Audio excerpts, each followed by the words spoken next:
Pour être un grand nom du fromage et plaire à tout le monde, il faut avoir une sacrée personnalité. C'est sans doute la vache la plus célèbre dans le monde, avec son sourire et ses boucles d'oreilles. La vache qui rit, c'est français, c'est international, il faut en être fier. La vache qui rit, une marque de fromage connue de tous les Français et consommée depuis des générations. Née dans le Jura il y a plus d'un siècle en 1921 dans la cave de Léon Bel, ce petit affineur de fromage de Franche-Comté cherche une idée afin de vendre ses invendus. Il crée alors le fromage fondu en portions qu'il vend au début dans des boîtes de conserve. Son nom est tout trouvé, ce sera la vache qui rit.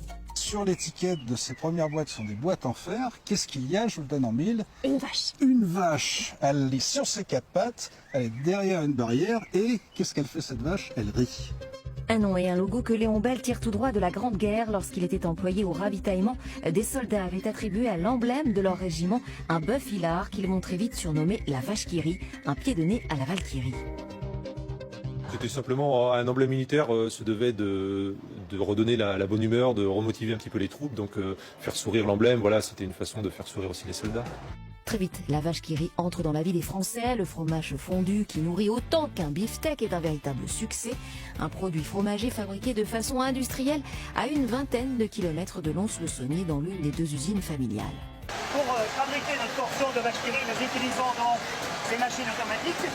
Elles sont capables de fabriquer 500 portions à la minute. Son goût standardisé lui permet d'être accessible à tous. Rapidement, la marque se développe à l'international. Recommandée par un cardiologue aux États-Unis, les Américains s'arrachent notre vache qui rit au goût made in USA.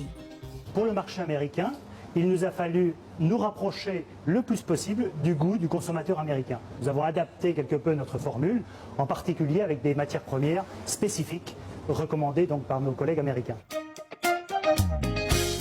Voyante, joviale, rieuse, la vache qui rit inspire les artistes et devient une icône du pop art. À Lons-le-Saunier, un musée lui est même entièrement dédié. Chaque année, des milliers de visiteurs viennent découvrir l'histoire de cette drôle de vache qui se marre, devenue une star.